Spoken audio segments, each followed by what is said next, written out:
aku memelihara ayam, tapi ada orang tidak suka dia memelihara kucing karena rasa beda. Nah, itu menyangkut keindahan. Sehingga kalau kriteria dalam hal lomba itu pedoman pegangan untuk menuntut supaya penilaian sama. Tetapi menilai sesuatu benda itu indah secara estetis itu beda-beda. Ya, sudah punya pacar? Sudah. Nah, itu tuh. Kenapa dia bilang mau kan? Ya karena rasa cocok, karena rasa itu indah itu menyangkut rasa. Kira begitu ya penjelasan. Oke, lanjut. Lanjut. Apakah ada sesuatu yang sama sekali tidak Bapak sukai atau tidak terlalu Bapak sukai dalam musik?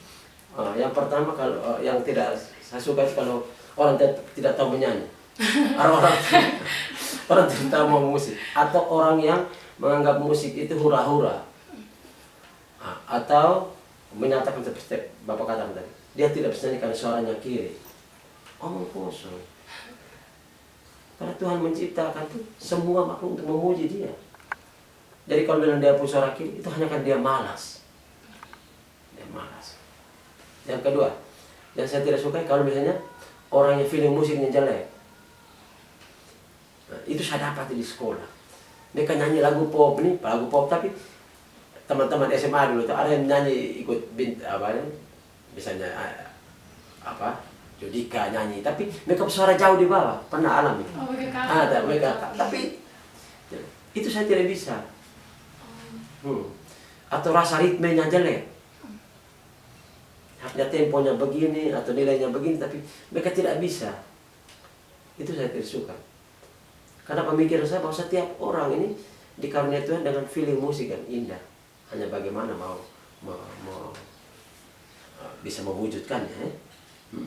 Jadi yang saya tidak suka itu. Kalau orang tidak mau menyanyi, malas menyanyi, baca not tidak tahu, nyanyi fals ya. Kalau nyanyi fals ya kita bisa betulkan. Tapi kalau rasa temponya jelek, ritmenya jelek itu. Saya punya pengalaman. Misalnya, ini dulu masih di naik hotel saya. Kalau misa nyanyi itu fals, saya pasti tidak bisa. Saya tidak susah gitu. Itu saya sudah tidak tenang. Jadi almarhum itu langsung tahu. Kalau Bapak tidak nyaman keluar saya. Karena kalau nyanyi jelek itu saya stres. Begitu, sampai segitunya. Begitu. Jadi karena kita biasa melatih mengajarkan yang baik, begitu kita dengar. Apalagi misalnya lagu yang kita sudah pernah nyanyikan berbeda dengan itu saya paling stres. Begitu. Jadi yang saya tidak suka itu hal-hal seperti itu yang sebenarnya secara manusiawi kita bisa atau bisa dilatih, tetapi orang malas atau orang tidak buah itu. Sehingga musik itu betul-betul kita jiwa itu nikmat. Lanjut.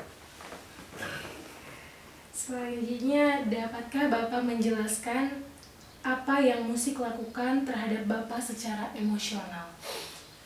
Baik, secara emosional itu begini.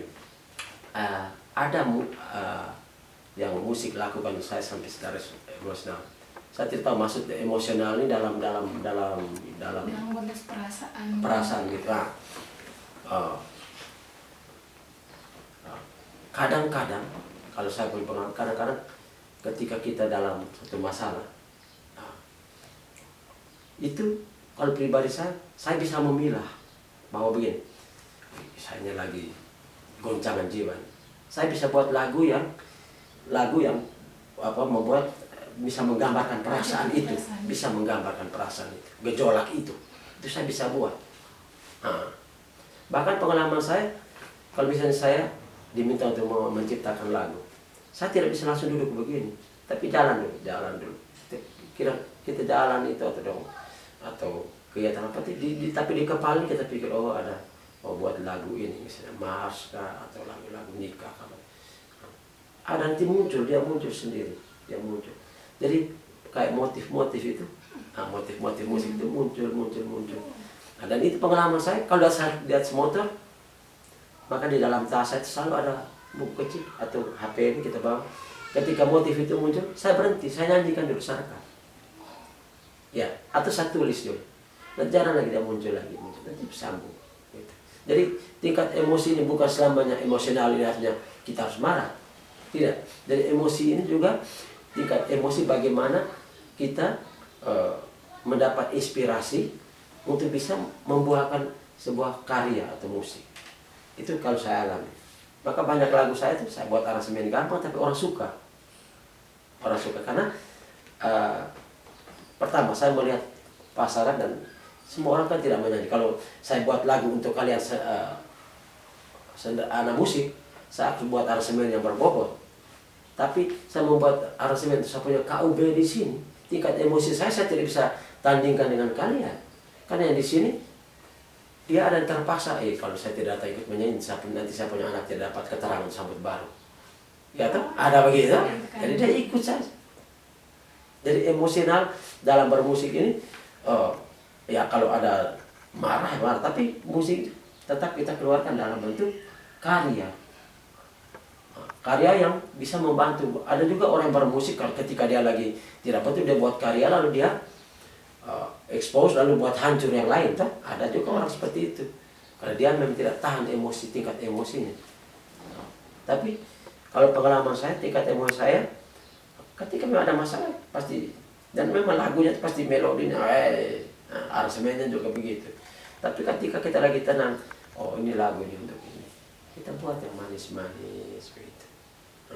Lalu saya punya satu hal mungkin ya kelebihan ya, itu karisma kan. Misalnya tiba-tiba mereka bilang, ini pengalaman di sekolah, besok Pak ada acara, ada tamu, misalnya gubernur misalnya datang, ini malam saya bisa buat lagu, itu saya bisa buat lagu, saya latih dan besok kami bisa pentas. Itu karisma sudah. Begitu. Jadi kadang-kadang emosi sesaat, emosional sesaat karena tantangan dan situasi kondisi, kita bisa dirangsang untuk bisa berkarya secara cepat. Pengalaman saya kalau bisa dipaksakan yang orang duduk jaga, itu nanti hasilnya juga bisa berbeda. Begitu. Tapi kalau bisa, pasti lagunya bagus. Ya? Dari maksud saya tingkat emosional ini bukan harus karena Anda bergejolak dalam diri lalu musiknya harus wah, tidak. Harus bisa dipilah bahwa walaupun saya bermasalah tapi saya lagu ini untuk apa. Sehingga pertama melodinya bagus, kata-katanya juga tidak semeraut, ya toh.